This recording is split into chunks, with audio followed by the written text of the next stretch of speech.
Hello, everyone. Welcome to the PIPCAST 3000, a bi-weekly podcast where we talk about gaming news, gaming type stuff, or things revolving around gaming, and Fallout with a dedicated Fallout topic, sometimes with a special guest, but we're on our own this time, which is fine.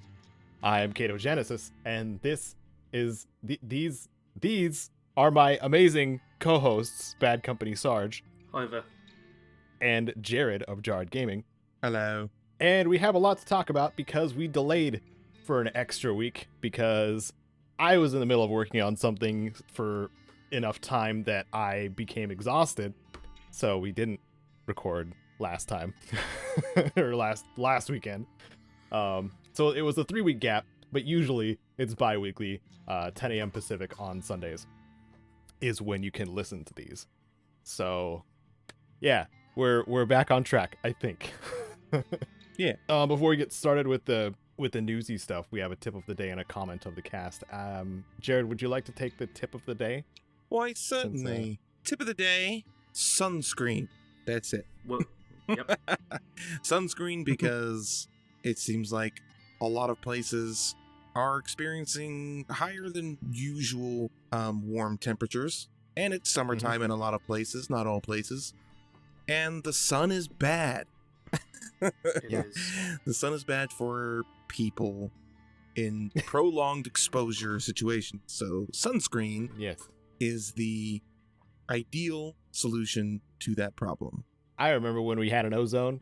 That was cool. Yeah. I don't know what SPF to recommend people. I mean, does it go to 100 yet for sunscreen? Oh, probably. Is that the right term? Is it SPF? I can't even remember. Yeah. But the higher, the better, the more protection you will receive. Yes. And yeah, it's been very hot. Yeah. Thankfully it's cooled down, at least where we're at. I think in Washington as well, right, Jared? Mm-hmm. It's cooled down a bit. Yep. We're back to normal, I guess. The beginning of summer, I guess, was just like, oh, we're gonna be 3 digits. Screw you guys. Yeah. And that was not a good time. So anyway, sunscreen's great. It's very important. We don't want you to get roasty toasty. So exactly. That kind of thing. And I was gonna leave the comment of the cast to Sarge because because of what we picked. Oh, really? Well, the comment of the cast comes from Charles Crocco, who says, I await the use of bellend, which is just a beautiful, beautiful word from the English language. This is in regards to the last episode where we talked about Fallout London, and I was saying I want them to say stuff like wanker, because we have swear words over here in the UK, which you can say on YouTube, an American platform, and they seem to be completely fine with it, because they're such just isolated to the country I happen to be in. That's great. So we can call people bellends and wankers as much as we like. But we can't use the C word. That's an instant flag. I've done that before. America don't like that one. It's good to know. It's good to test the boundaries. Some of us are okay with it. Yeah. Just saying. Though, YouTube has it next to 2 words that I will not say. There's 3 examples on the most severe swearing thing. Both of the other 2 are like insults to specific groups and basically like hate crime level of things. Yeah. And the other one's common vernacular in England. And it's just, wow, great. You're amongst company? I was going to say good company. That's the phrase Torton typically goes, but no, I'm bad company. Bad company. Right. My bad. Get it? Wink, wink. That's good. I kind of wanted to bring out. It was Charles Crocco who said that last one, but Timothy Duffy commented 3 times on the last episode, and they were all decent comments. And I wanted to mention that one because Timothy is buttering up Sarge a little bit. Buttered up, fresh from a toaster. I think he was talking about both me and you, Sarge. Timothy Duffy said, I love your content, even the lists, because I enjoy your senses of humor and insights. The guides and character builds are wonderful, but I'd happily watch more lists just to experience you two. However, the best content is Sarge's camp guides from Fallout 76, because his descent into madness is something else. That is a bit of a fan favourite on my channel. I have a short 3-part series of building the perfect camp, where everything goes horribly wrong and I scream and cry and get drunk. Nice. We should link that below. I think others will enjoy your descent into madness, as Timothy did. Thanks, Timothy and Charles, for those comments. If you want to be a comment of the cast, leave one. That's pretty much it. That's the requirement. Oh, we got a lot of gaming news because we waited 3 weeks instead of 2. Yep. So I guess we'll start with the not so good news that happened. Probably the furthest away, which was River passing away, the dog that was used as a model for dog meat in Fallout 4. Rest in peace, River. Was there anything else that in particular Bethesda did like a little charity thing. Yeah. Around Oh, it, they did. Yeah, that's right. Kind of nice. I think 10,000 to some charity of some kind. Yes. A dog-based charity, probably. I can't. It has been a while. The 3-week thing is screwing us up a bit here. Yeah, but they at least used the event to get some charity money donated, which is getting a small positive out of a nasty negative. Yeah. Montgomery County Humane Society, $10,000. There you go. Cool. There you go. One of us had to find it. When 3 of us work together, we are one person who can research. Yes, I've just realised I'm so far behind that I haven't even clicked on like the show note links, so I'm now frantically doing that. So I can be somewhat informed when we're talking about the 13 other news topics. All right. Who did the next one? Who did the creator cheater guy one? Oh, probably me. I think I put a lot of news topics in, okay? You weren't around. I thought we might have to record. There was no news in the previous week. Half the news topics we'll talk about came from the past 3 days. But yeah, the one I wanted to briefly talk about is a Destiny 2 streamer got banned, denied cheating, and then Bungie was just like, no, you cheated, we've got proof of it and stuff and all of that. And I just found it somewhat amusing because I'm not sure how I'm supposed to pronounce it. Bacon or Bacon, Baken, was tweeting out after being banned for the second time that yeah, that it was ridiculous and yeah, he shouldn't be banned because he sees tons of cheaters that play for months and months and months. And yeah, Bungie's senior community manager Dylan says, bans are not issued without reason. Team has validated this action multiple times thanks to anti-cheat detection and investigation, and linked to the whole restrictions and banning policies page. For like nice mild stuff, but Backham was then like, oh, I want proof, just this is BS and all of this stuff, and yes, then Dylan once again followed up saying, took some time to triple check this with the security team, we've detected 2 accounts under your ownership using cheat suites while playing Destiny 2, and banned 4 accounts total, includes ban evasion. This is our final communication on the matter. It's just very simply just like, yeah, just kind of being professional about it, but like, yeah, we've just seen you cheating, we've got it on our side. You're getting banned. It's like getting caught doubling down and getting banned harder. Yeah. That's pretty great. I think that's pretty righteous. I didn't even know ban evasion was a thing. Yeah. I mean, it happens on all different platforms. And if you can, like, IP ban someone, and obviously you can generally get around it, but if you can figure out that, like, oh, this person's just using several different accounts, then you just ban the extra account straight away. Mm-hmm. Yeah, that was just a short little topic. Cheaters should be punished. Yeah, don't cheat, and don't cheat or break rules. And then if you do, don't be like, oh my god, they banned me for no reason, which I feel is such a line I see online. Which sometimes it's like, oh, they banned me because there was a mistake. Other times it's, oh, they banned me because I broke the rules and didn't realise what a specific rule was. But almost every time someone says, I was banned and there was no reason for it, I'm always cautious about it, because it's like, no reason, come on. You might not be in the wrong necessarily, but there's always a reason.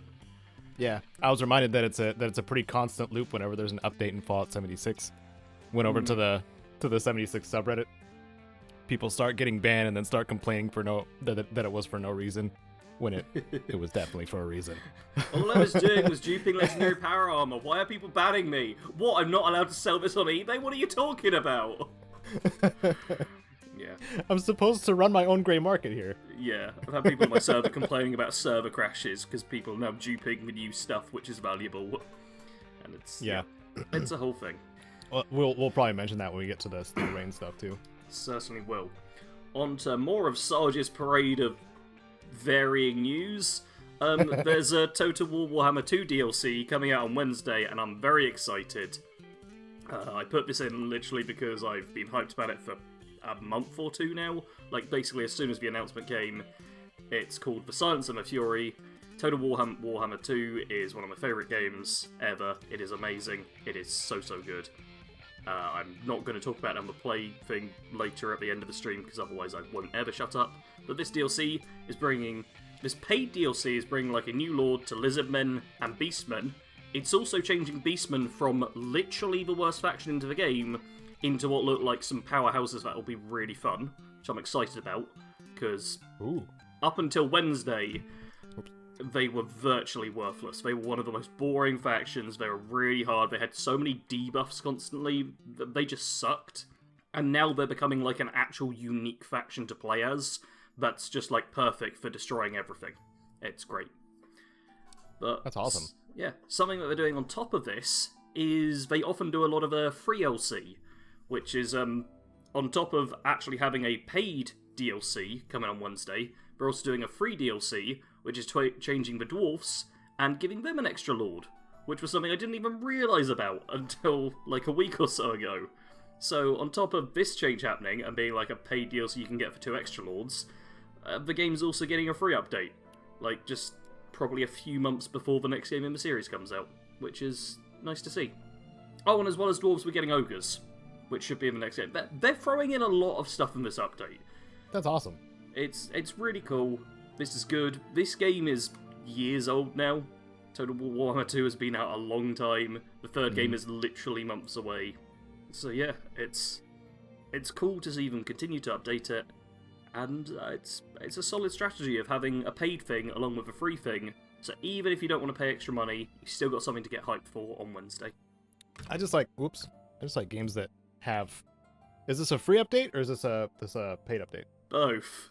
That's what I just was talking about. Oh, it's both. Sorry, I missed that part. That was all I was talking about for the past minute. I'm sorry. I literally just said it's so great having it both be a paid update and there being a free update, so everyone's got something to be excited about on Wednesday, regardless of if you're actually paying for the extra stuff or not. I'm gonna agree again. This time after listening. Nice. Well, I think that's a good sign to move on. I'm sorry, Sarge. We can talk about the thing that's not gonna get any paid or free DLC or paid or free updates. No, the thing that's actually going to cost the money from just making it at this point. Magic Legends! Yeah! Do the two of you remember Magic Legends? I remember seeing it and being like, it doesn't look very good. No, I actually played it so I could talk about it on the PIPCAST. Yes! That was my one experience with it. And it basically controlled like a mobile game, but only through PC. And it was terrible, so bad, garbage kind of game in general. It just really wasn't particularly good. After playing it that one time, I uninstalled it. It was not worth it. And now it's been announced that it will be shutting down permanently on October 31st. Yep. And this game... Yeah, oh, go on. Didn't even last a year. No, I can't remember. It doesn't have the exact release date of when it came out in just open beta as well. Officially, It's never launched. Mm-mm. But, wow. Yeah, it's not coming out. And everyone's getting refunds for the stuff they paid, because it was a free game to pick up, but obviously with microtransactions.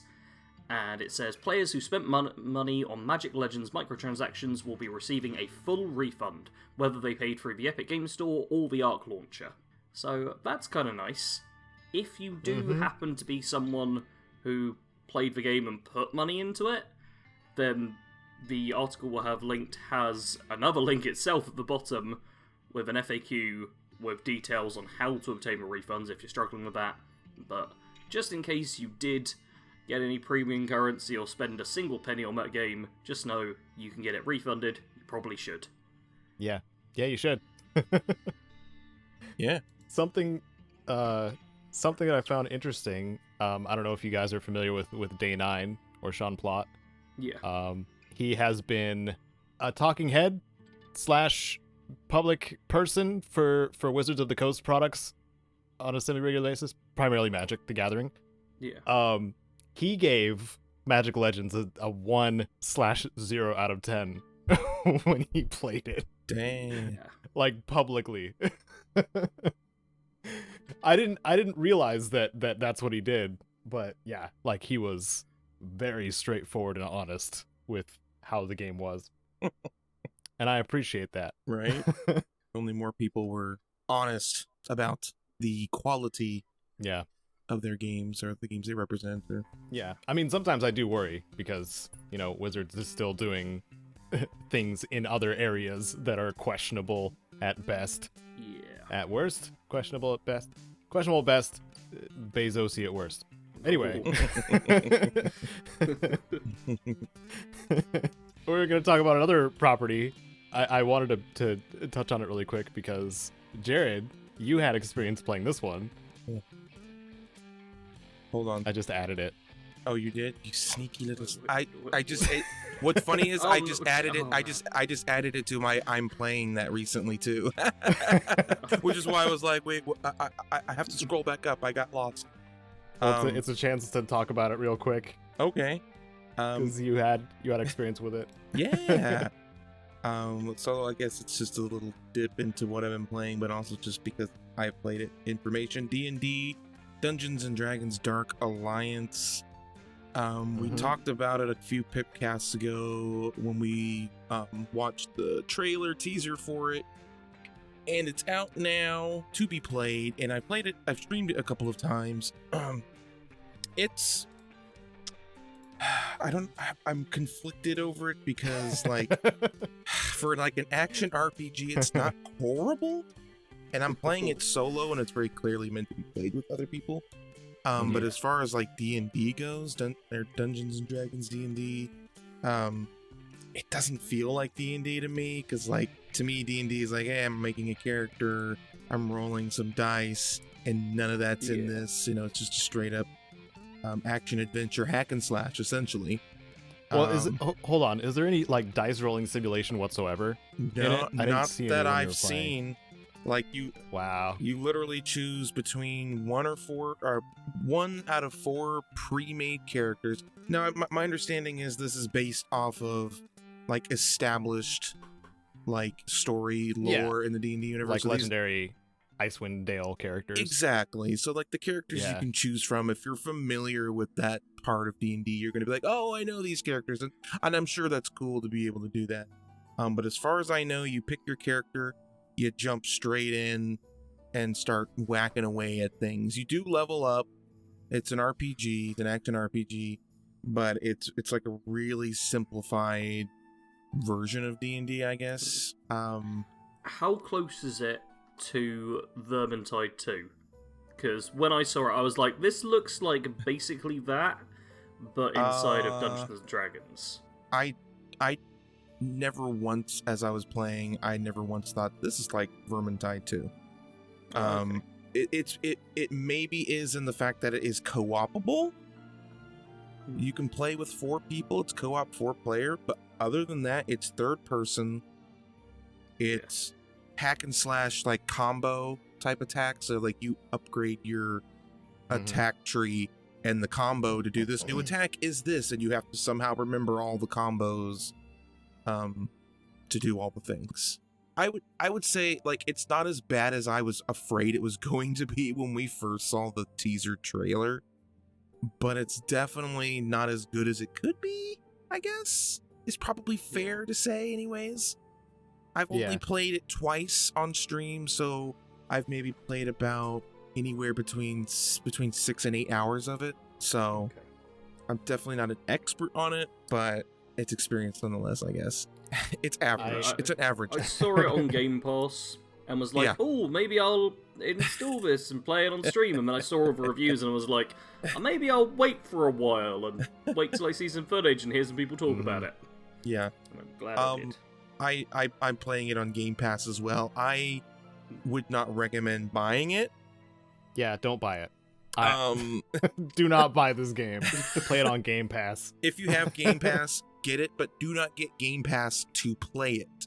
If you already have Game Pass, great. But there's a lot better stuff on Game Pass than this, so if that's your reasoning for getting Game Pass, then you need to get your priorities straight. Well, we can give the listeners a different reason. All the Fallout games are on Game Pass. Yeah. Like, almost exactly. all the Fallout games. Pretty much everything Bethesda is, isn't it? Since Microsoft bought them. Yeah, Bethesda it's a and the huge classics. huge Bethesda library. Like, so if there's Bethesda games that you haven't played or been interested in and haven't bought outright, like, Game Pass will be less than a quarter of that cost per month. Yeah. There's also currently a 3-month trial for Disney Plus, which I've been using. Yep. Oh, nice. Yeah, do a Sarge and marathon all the Marvel cinematic movies. I'm now up to date, although I think they released a new one yesterday, which I can't watch, because even though I've got Disney Plus, it costs 20 quid. Damn. That's not a fun thing about Disney Plus. So as soon as my trial's over, I'm like, okay, no, I'm getting rid of this. I very quickly ran dry of stuff I really wanted to watch. It took like a week. Gotcha. Well, I gather that you watched a movie better than the one I watched a couple days ago, so... Yes. At least one. But I watched Angry Joe's review on Dark Alliance, and it's hilarious, and I recommend it. He rated it badly. This was, quote-unquote, his worst game for this year to cover. Oh. Like, he was like, I know literally no one cares at this point because he waited so long to put the review out. But he's like, I have to. This is what I'm born to do, kind of thing. Because he was also playing cooperative and running into all those issues with other Joe and Alex. It was after, I think it was after every mission or something like that, or every mission that they were doing, the game would crash, like clockwork. Like, it would crash after every single mission. When they were playing. I wonder co-op. if that's a co-op thing, because I don't think it's is. crashed. I don't think it crashed for me at all so far in 8 hours or give or take That's of good. playing. So I mean, at least. But if that's part of its core design, then you know. Yeah. I think D&D fans deserve better. Yes. That's you know what it is? It's actual D&D. yeah. Like, there you go. Real D&D, you can't compare it to any video game experience. Like, I've said it many times on streams, like, I will play D&D over any video game ever. It's just the ultimate game. But if you want, if people want a game based on D&D that's actually probably going to be good, it's still being worked on, but Baldur's Gate 3 is shaping up to be a really good isometric RPG. So yeah, I played that when it first came out. It was okay, but definitely needed work, and it seems like that they've been working on it pretty diligently. Yeah, they did an update, or a community update thing recently where Swen was in his armor again, and they were doing like a choose your own adventure kind of thing with chat. Nice. To decide what to talk about. It seemed really cool and charming, and I'm glad that they are having fun while they're working on their next like big RPG thing. This is Larian Studios responsible for Divinity Original Sin 2. I have played through that game at least 3 times. I think all of them were co-op games, actually, and I recommend it if you like hardcore RPG experiences. Yeah, those are really good games. But yeah, if you're getting Dark Alliance, get it on Game Pass. Not any way otherwise. Yeah. Okay. Something I'm D&D sure we could... Dark Alliance might not be hot, but you know what is. I was working towards it, but you got it. Good. Go. Do it. Oh, I gotta do it now? Dang it. Do it. Why open my big mouth? Bungie calls work early due to heat, as we spoke about in the tip of the day with sunscreen and everything. If you guys didn't know, Bungie HQ is in kind of my backyard-ish. It's in Seattle. It's up there with Microsoft Studios and all that stuff. And when we had our lovely little 3-day heat wave, apparently they shut things down. Them and a lot of businesses did. So it's good to see that they gave a crap about their people to shut the studio down for a bit. Yes. Just here it's saying that it reached it. I don't think it quite reached at where I'm at, but in Seattle, 113 degrees Fahrenheit or 45 degrees Celsius, just to give you guys an idea of how hot it was for those 2 days, which is completely out of the normal for like the Pacific Northwest. It does not get that hot. So before you start being like, man, they're complaining about heat. I live in Arizona, blah, blah, blah. No one cares, first of all. And it doesn't get that hot here normally, so it's not cool for us. Well, I don't think there will be many people saying that, because at least on my computer, the weather software or the weather app was actually confusing my location with somewhere further south. So that's awesome. I brought it up and I'm like, oh, the temperature's changing to be something lower, and it was checking like New Mexico or some crap, and I'm like, oh, we're not in New Mexico, and it's gonna be cooler there. Wow. That's crazy. But yeah, one of the engineers put out a tweet. Bungie shutting down all things because of the heat. Guess that's a wrap on work today. And kudos for them for realizing that that's not normal and that people should have to cram themselves into a crowded game development studio and work in ridiculous heat. I was just going to say, I wish all businesses did that, because my last job, one of my main factors in quitting, was getting heat stroke multiple times while working there. Yeah. It's never fun. Pisses off all your employees and customers when it's a retail place like I was working at. Mm-hmm. And handing over a box of shoes covered in sweat from multiple people. Oh my Not a goodness. good look. Ew. It's not a joke, it's a genuine thing. It was so hot upstairs in my old work that, the floors were wet with sweat. It was gross. Ew. That's grody. Yeah. But that's it. Something not grody is Borderlands 3 crossplay is live. Wow.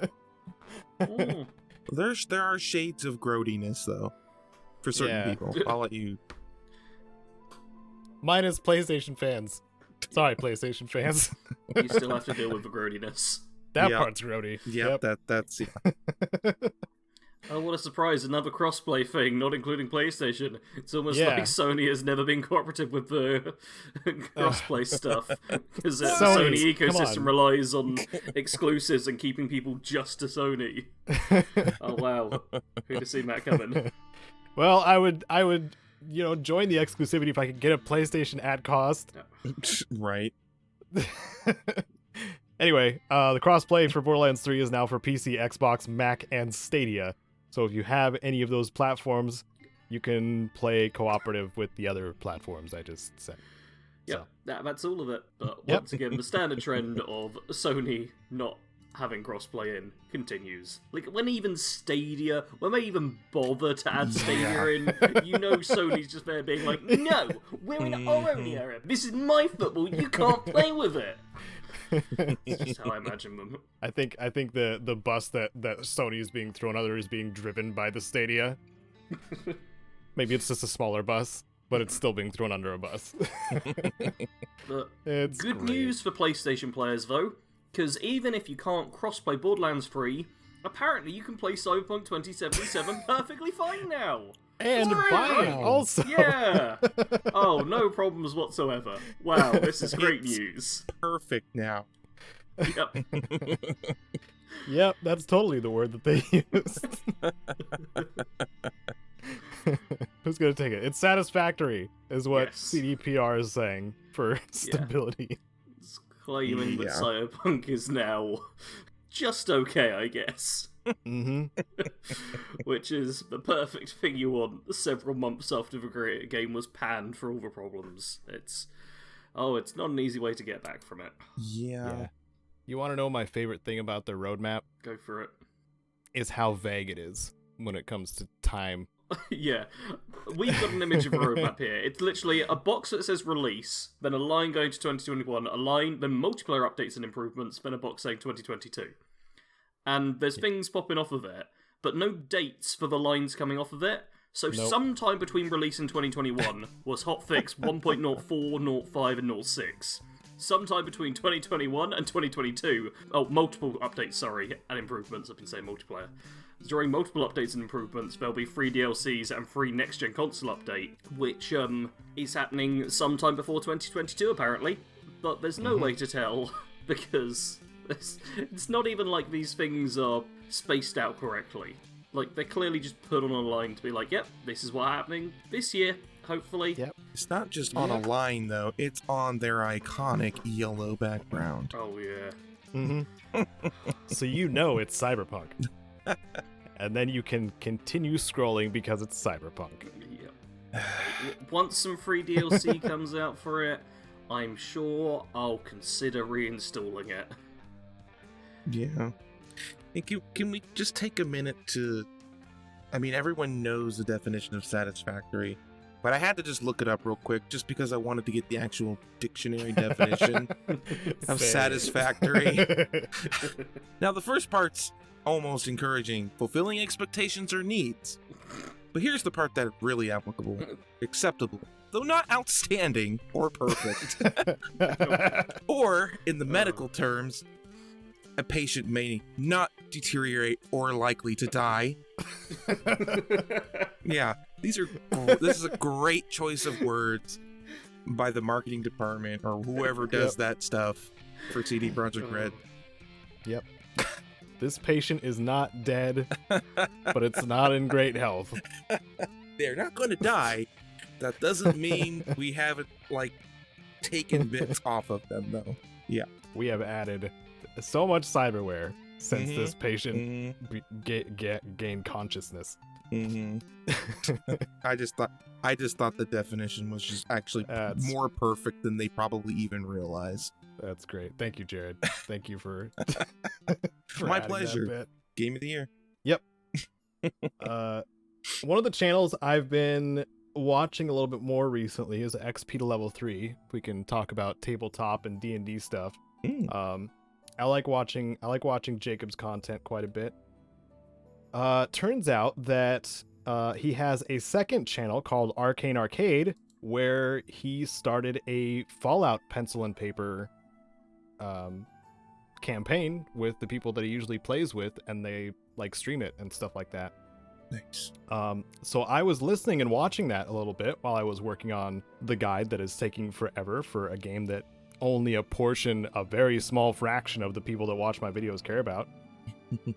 But he also has the rule set that he's been writing up and available for people to use for their own Fallout pencil and paper. So if any of you tabletop players, are looking for some sort of rule set to get you started with Fallout and stuff like that, Jacob is already ahead of the curve. So I'm going to link the first episode. I think that's the only one up so far of their Fallout 0 campaign. And in the description there is a link to a public Patreon post with the custom system that he's been making. So nice. I think that's cool. I like communities that make stuff. And also that it's free. Yeah. Free is also very good. Mm-hmm. And you know what else is also free and very good? Ah, The Witcher 3's new DLC and upgrade! I planned that. I know you did. Yeah. Go on, Sarge. What So, is it? What does it do? What is it? Yeah, it's something we learned about just on a Friday, so a couple of days ago, basically. Actual new news section now. Wow. Yeah. Um, Here we are. yes, the Witcher Twitter account tweeted out, The Witcher 3 Wild Hunt Next Gen Update is coming to PS5, Xbox Series X/S, and PC this year. And they showed off the cover art, which... It looks the same. Is I don't care. exactly Looks like- the same looks as like the The old Witcher. cover art. But there's a few important things. First up, they say, we also prepared some free DLCs inspired by Witcher Netflix. Ooh, That's So, exciting. Henry Somewhat, Cavill yes. skin. Yeah, I'm fully expecting it just to be a couple of skins, honestly. I don't think there's going to be actual content from it. I think it will literally just be, skins of what the actors looks like.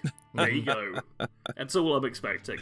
I figure at least if I've got my hopes at that, I'm either going to hit it head on the nail or be positively surprised. Yeah. But something we all can be happy about is the next-gen update will be free for everyone who already owns the game.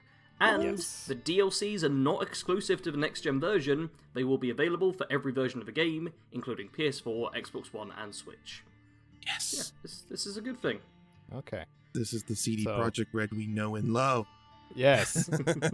Yes. Show some care for your games. But we also know that they were planning on doing some online integration, live service type stuff. So this may be the beginnings of that, which makes me a little wary too. Oh no. So What do you mean exactly? I'm sorry to Loot boxes. duty on everybody's parade. Just endless loot boxes. I see a Hey, vision. do you want the latest? Hey, do you want a Cyberpunk skin for Geralt? Oh, just open up the legendary level loot box. Only $5 a pop. No. Yeah. I see an acquisition by EA. No. It's happening. For people listening, it's when we were showing the executive what was it, the executive stock meeting, board meeting thing that was extremely boring for CD Projekt. It was definitely meant for not casual players of their games.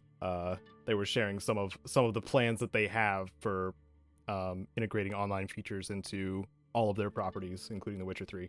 So just be aware that is part of their plan.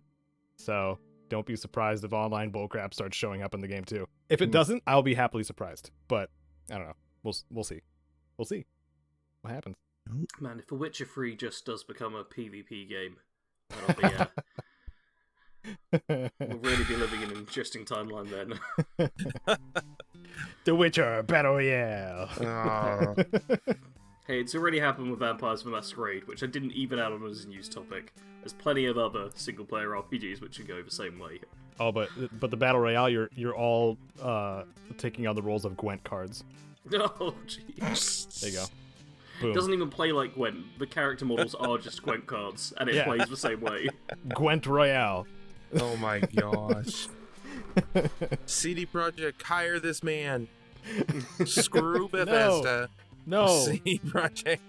No, hard pass. Don't hire any of us. Too much bias. We'll make you look worse. I hate it when things look worse. You know what I like? When things look crisp and clear. Nice. Was that okay? Yeah. I don't know anything about this topic though. I think it's a Caedo one. I know that Switch has got some specs out for their new OLED. I believe that stands for organic light emitting diodes. In case anyone was curious. I know, right? For someone who doesn't know anything about what I'm about to talk about, I seem to know a little bit about what I'm about to talk about. Yeah, I have been assuming it was, ooh, look, he's detailed. That was what I always assumed it stood for, but your one does sound more accurate. That works too. It's just a new, I guess it's just a bigger screen for the Switch that they're coming out with, it looks like. It doesn't look like it's not gonna like run at higher resolutions or anything like performance-wise. It's just a bigger screen. And that's it, I guess. It doesn't really seem like there's really anything else. Like, it's not going to play your games any smoother, it's just bigger. So if you thought that the screen of the Switch was too small, fear not. Your savior is at hand at some point. I don't see a date. I don't know if it's out yet or not, but yeah. It's not out yet. It's just a new big screen. Mainly, yeah. I was trying to figure out if the Joy-Cons themselves are also going to be specific to that version of the Switch. Yeah, it's because of the new screen size and the picture that they've given us here. Yeah, but the size, I've seen like the Joy-Cons plugged into it too, and they are the same height.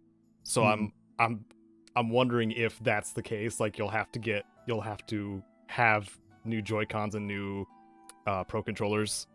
Right.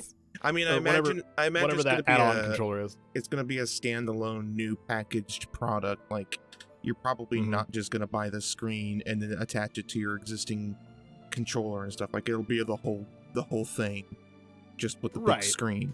Right. You know. I just wonder, like, like, does that mean that there's going to be accessories specific to the OLED version? Probably. How else are they that you'll supposed to have make money? That you'll have to get, like, you know, like a freaking Apple product. You have to Exactly. get all the dongles. Exactly. I don't know. They're very similar in that way. It's hard to say. But the interesting thing is, it's a very small increase in the weight, even though it's a bigger screen. But I guess screen technology is light. Just seems like we're getting more surface area of screen. It kind of feels like the next iteration of a cell phone. Like when Samsung releases its Note version of a Galaxy phone or something like that. It's usually bigger, more screen. It's about the same as the phone that came out before it. It just got a bigger screen. That's kind of what this feels like to me. Oh. So the next Switch, you're saying, is going to have a flexible screen. Would you be surprised? I would not be. No. Like, the Switch that you can fold and put in your pocket. Roll it up and put it in your pocket. Yeah. I mean, The Switch roll. I'm not saying this is a horrible thing. I mean, the screen in the Switch, it is small. It's a handheld, you know? So a bigger screen is only going to be better, right? Yeah. So, yeah. It's good. We got a bunch of specs we could throw out, but... Yeah, I don't think it's necessary. Yeah, I don't think if people are interested, we have it linked down below for the Switch OLED. If you're interested in getting a more modern, bigger screen Switch, yeah, and you got money to burn. A lot of us don't during this time, but you know, if you got disposable income, I'm personally saving mine for that chance at a PS5. That's not the cost it's meant to be. Yeah. Speaking of PlayStation and Sony and stuff, we had what's it called, the State of Play? Whatever PlayStation's like show and tell show is. We had quite a few things that were shown during that, including a good chunk of Deathloop gameplay that's getting closer to release. I don't know the actual date. It's September not coming to 14th. mind. Thank you, Sarge. As well as my baby, Death Stranding Director's Cut was showing off quite a bit of the new content that's going to be in the Director's Cut version. And it was also stated that if you already own Death Stranding on the or the PS4 version of Death Stranding, you can get the Director's Cut version for $10. Nice. So, that is nice. That sounds disappointing because I was expecting you to say free. Yeah. I was kind of hoping for that, but I already know the quality that we're going to get because Kojima games are quality. So. I mean, to be fair, Death Stranding Director's Cut is totally for Kojima fans, so I feel like the people who would want this are going to be the ones most willing to pay extra for it anyway. Yeah. And I'm enough of a fan to where I've bought the game twice already anyway. So There we go. there it is. Once for PlayStation, once for PC. And then I have to wait until, the PC version comes out where hopefully the same deal is in place and get it there. I don't know how patient I'll be, but it's going to be a PS5 thing, so I may have to be. Can't buy it twice again. But such a shame. Yeah, there were new PCC constructibles shown. There's going to be a vehicle jump ramp or a speed jump ramp that will actually accelerate you as you're jumping. So you can set it up like at the beginning of a crevice and just rocket over that crevice with your vehicle or you're running. There's going to be a cargo catapult. I assume that the container that you're going to be able to put your cargo into will protect said cargo when you catapult it across the map, but you have to see that too. There's going to be more story content. There's actual tie-ins to what looked like Sam's backstory, which is really awesome. The delivery bots are now going to be interactable instead of just being automated systems. Delivery bots were like a way of delivering without delivering per se, but the cargo would often take damage, so you'd get a lower rating by letting a robot do it. But now you can use them as like a mode of transportation too, just riding on top. Yeah, I'm stoked. I want more Death Stranding. Death Stranding is great. Nice. It's a very fun game. And my tips and tricks for that game might be finally close to done by the time it comes out. I keep getting sidetracked with the other things that I'm making. But I do have at least 4 pages of notes for a Death Stranding tips and tricks. But that's all that stood out to me from the PlayStation thing. Both of those trailers are down below for Deathloop and Death Stranding. So many titles of death. Yeah. Weird. Only one of them prioritizes death as as a key feature too. Death Stranding is a lot more chill. Anyway, we had a cool thing that happened, which was net neutrality being restored via President Biden. Signed an executive order calling for net neutrality's restoration. Net neutrality allows or prevents privatization of online services. If, say, Verizon was like, you can get our information superhighway package for double the premium that you're paying. That's what net neutrality is supposed to work against. So it's a good thing. Yeah. If I explain, I hope I explained it right. Net neutrality, good. Right. I brain work sometimes. Yeah. It's about trying to make things kind of equal as much as you can get online, rather than giving priority to the people who throw the most money at it. Yeah. And leaving all us poor schmucks in the dirt. Ooh, schmucks. That's a good one. So it's essentially pay to win for internet service. Yeah. There we go. So that's something that everybody can understand. So not good. Not good. Net neutrality is good. Yes. The lack of net neutrality we've been dealing with for the past 4-ish years is bad. Correct. And thankfully, Ajit Pai, the FCC chairman that was like spearheading a lot of the throttling bullcrap, stepped down. Basically got this through and stepped down, from what I recall. Yeah, I'm not super invested, as you can tell. But I just discovered it like right before we started recording, so I didn't have a chance to read the whole thing. But yeah, net neutrality, good thing. Something else that is good, question mark, was the update for 76. Yes. So on Wednesday? Yeah, on the Wednesday just gone, Fallout 76 got its latest update, Steel Broken Rain Dawn? One of them. Okay, Bethesda, we need to talk real quick. First off, stop making so many Brotherhood things. There's been enough of them for now. Same with the Enclave, if we're being honest. But if you are going to make more Brotherhood things, please use just different words, because you've used like 5 words for about 7 expansions and DLCs. There's more words out there. Mm-hmm. You can make it Brotherhood of Steel, everyone's gonna die. I'd take that as an expansion name. Honestly, as bad as that is, it beats everything having the word steel in it. Yep. Yeah, the update went live on Wednesday. I streamed the entire thing in about 5.5 hours, the whole main story that comes about, because this is the second part to the previous expansion, which I think was called Steel Dawn, but once again, the naming conventions are stupid, so I'm not certain. And it was a big enough gap of time to where those of us who did play it were just like, what happened?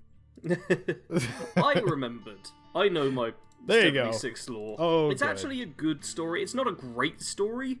Like, I'm not going to give any spoilers. Yeah. But the way they ended it was exactly how I expected it to end. So it hit expectations perfectly for me, honestly. Oh, I might disagree on the ending myself. Okay, do your disagreement? Go on, I want to hear it. Well, okay, first of all, I had some notes written down on my feelings on the update as a whole. The quality was there. The RPG activities, I guess, in dialogue and stuff like that were there, which I appreciated. Yeah. The ending, however, seemed like it was a little too much mashed together in relation to the conflict that we ended with in the first part, which was the conflict between Shin and Romani. And deciding like, oh, the Brotherhood leadership is going to go one way or another. It's going to be classic, West Coast Brotherhood, or we're going to see what kind of authoritarian situation is going to happen with Romani. Yeah. The crazy lady who just breaks machines all the time. She was out of her mind, man. This is this was like the weirdest transition. Well, not weird for the sense for Fallout, I should say, but it was very cool to see like what was going through the East Coast Brotherhood's minds, like Elder Owen, Lyons, kind of thing, because Romani was kind of edging towards that mentality of helping the Wasteland over preserving technology and being a-holes about it. Yeah, I think Romani's an interesting character because her core belief seems to be pretty good, like helping people, but she does some real crazy and outlandish stuff to make sure that she helps people in the way she wants to. And it's just like, no, I'm going to do this way. I'm going to screw everyone else over to make sure I help people. It was used as an argument against Night Shin following what the Brotherhood had always, or the Brotherhood core beliefs, in deciding, who lives and who dies or who gets punished, where Romani was doing the exact same thing, but using an altruist approach. Very, very interesting split. I just didn't like that the choice between them was kind of shoehorned in with the climax of the story. Yeah, I get what you mean. I wanted them to be separate, basically. Yeah, I felt like they could have made it go after the climax of the other part of the story, but it literally would have been, okay, we finished this part, and then very next mission, just choose. So I kind of get why they did just put it into one. Otherwise, it probably would have literally been, go back to base, choose your choice, game over. Or it would have started at third chapter. Oh, yeah. And we would have had to wait. Then it would have had to be Dawn Reign of Steel instead that we have to wait a year for. Oh, it would have been terrible. Steel Rain, but spelled like rain, like it's raining. Oh, and Steel spelled Steal as well. Yep. A tie-in to Fallout 3 with the water. They're stealing the rain. Oh, I think I've got a better one, and it can be a product tie-in at the same time. Yes.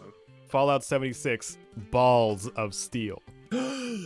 Balls energy drink. Starring Duke Nukem. No Duke Nukem. Balls energy drink.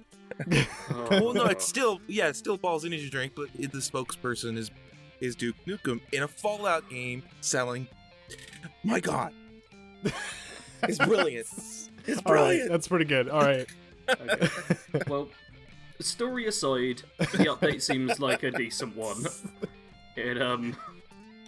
It's added in a new set of power armor, some new outfits, including an old Fallout 3 outfit, which looks gorgeous, and I love it. It's the mercenary. The mercenary one looks great. Yeah, which is absolutely beautiful in 76, and I want to get it on my main. That's the only reason I'll play the story on my main, actually. I had 3 more, not 3 more, 5 things I wrote down. Soundtrack, as always, is awesome. I don't say it enough, but the soundtrack, whoever is composing and doing the soundtrack stuff for 76 is doing a great job. Marsha, the character Marsha in Steel Rain, most annoying character thus far. I don't even remember who Marsha is. Both forgettable and annoying when she's involved. That was the little kid's sister in the quest. You were looking for her, and she was like, I'm joining the Raiders now. Her entire personality was stupid, and her outlook was even dumber. Wow, I disagree there. I agree with her. She deserves the choice of making her own path and having your own decisions rather than life decided by the people who have taken you in. Oh yeah, but she ran away from a problem just to make another family somewhere else. Yeah, she left the family that was not going the way she wanted to and started up a new life. Yeah, a new life with a family that didn't go the way she wanted it to. Didn't go exactly the way she wanted it to because they got kidnapped and hurt. She still cares about them clearly all at the end. No, the people she joined, it was probably an indicator on how things were gonna go, but she was still being stupid.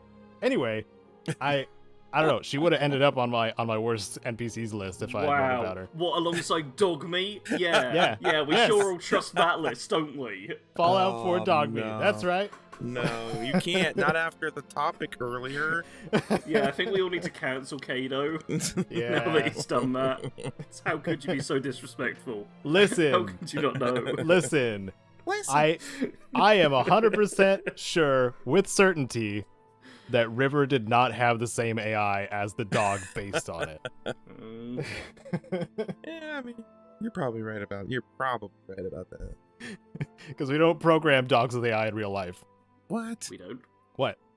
Oh, I need to stop doing something now. Oops. Oh my. What? Wait, what? Nothing.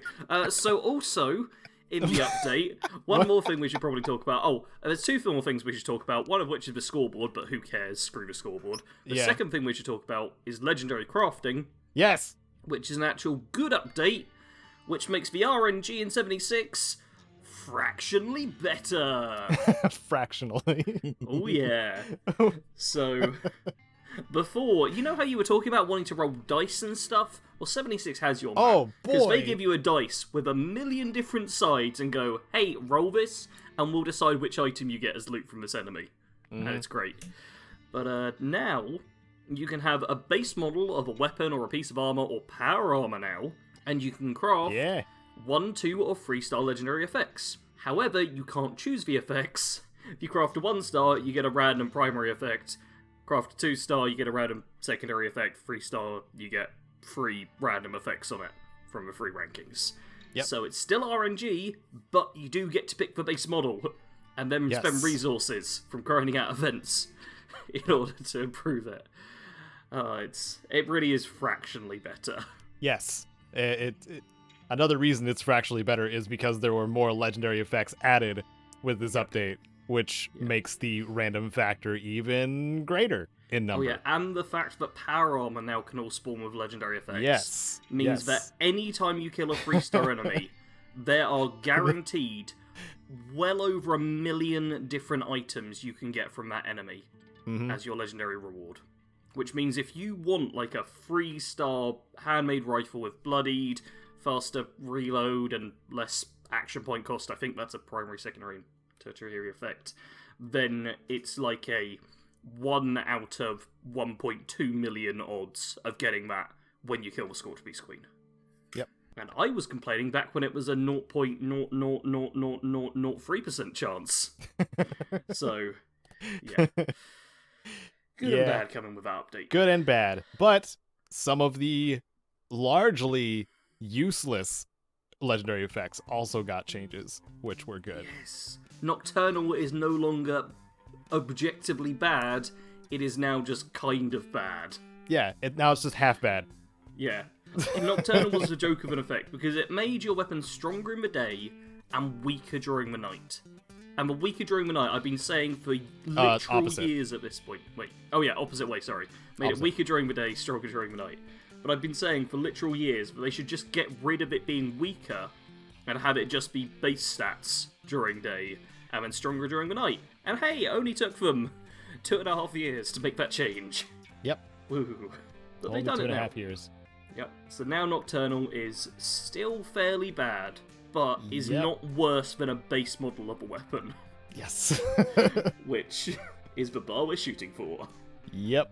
And some of the legendary effects that we have available now are very enticing for different builds besides Bloody. So we might start seeing actual different character builds. Maybe?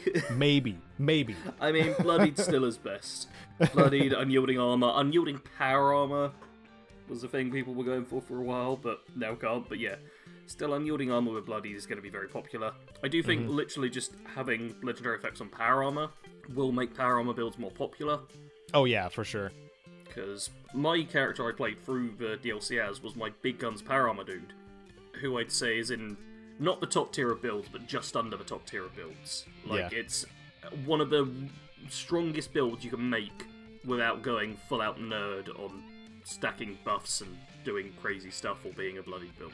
Mm-hmm. So I think my kind of build is going to be a lot more popular, which Yeah. is fun to see. All It the still needs a lot of balance. all the we'll see if any of these get rebalanced because I don't know if there's an actual cap to the Slayer effects. But all these got raised up from 30% to 50% each. So troubleshooters, zealots, mutant slayers, ghoul slayers, all those got increased from plus 30% damage to plus 50% damage. And that's high. That's not high enough. It's not high enough, you think? That's just a weapon effect, remember? Oh, it is, you're right. Yeah, it's not an armor effect. So basically what you have is a weapon that does half again as much damage to one specific type of enemy. Or you could be bloodied, where you deal a ton more damage to everything. Or you can even have instigating, where you do double damage for the first, for a full health enemy, or a bunch of other things. It's not that strong. Back when I was talking about changes like a year ago, I was suggesting to make it deal like 75% or maybe even 100% and then half damage to other types of enemies. Like, I was going for far, far better buffs for it. It's not that strong. Okay. One that I was laughing about was Gourmands, which increases damage as you fill your hunger and thirst meters. Yes. It says maximum of 24% damage, but is that going to be per piece of armor?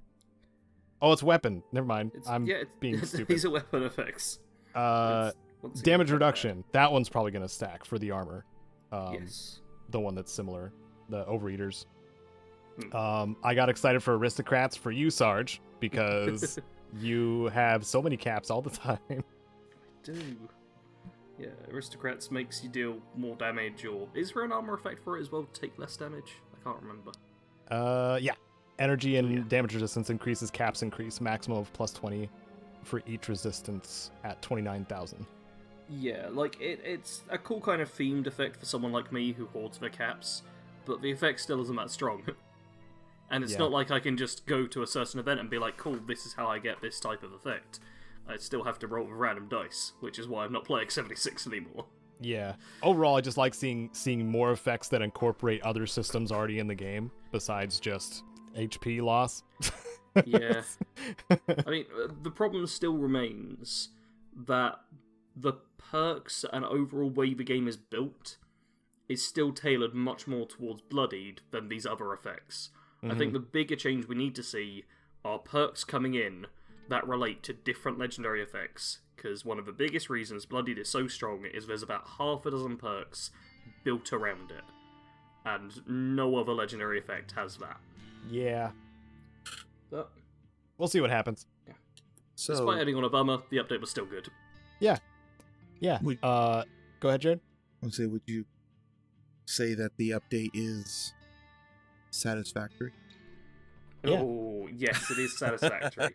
I genuinely don't think it's an update that will change anyone's mind on the game, or isn't really game-changing in a major way, but it's a good step, and I know a fair few people who had stopped playing for a while and have decided to come back because there's now this extra content to do. So, it is bringing some people back. Yeah. It's a free update like all the others, so if you already own the game, we'll have it on Game Pass. I had two more things. Before we end it. Two more. I had it written down on my sticky notes and everything, okay? I have to say it. Okay. And they're both positives. The extra locations that were added were all pretty interesting. I really enjoyed exploring new areas, as well as the dialogue camera. I love the dialogue camera in 76. That is how Fallout games should do it. The modern ones, that is. When it pans the camera between characters and has the light on their face, like we talked about when Wastelanders first came out. Yeah, that's very good. And stuff like that. And also not fully locking you in and still letting you press a button to be able to look around. Yeah, and you can adjust the camera just in case, Warren, whatever his name, decides to go to his bed while he's talking to you. But yeah, update was fun. Reminder that it is free, and also, 76 is on Game Pass as well. So, if we didn't entice you enough yet to get Game Pass, get Game Pass. What are you doing? Not sponsored. Not sponsored. Should be, but not. Could be. Yeah, Could Microsoft, if you just want to give us a ton of cash, we're fine with that. We won't say no. Yeah. Can we double dip since Bethesda's under them too? Can we be like, hey, Bethesda and Microsoft, give us...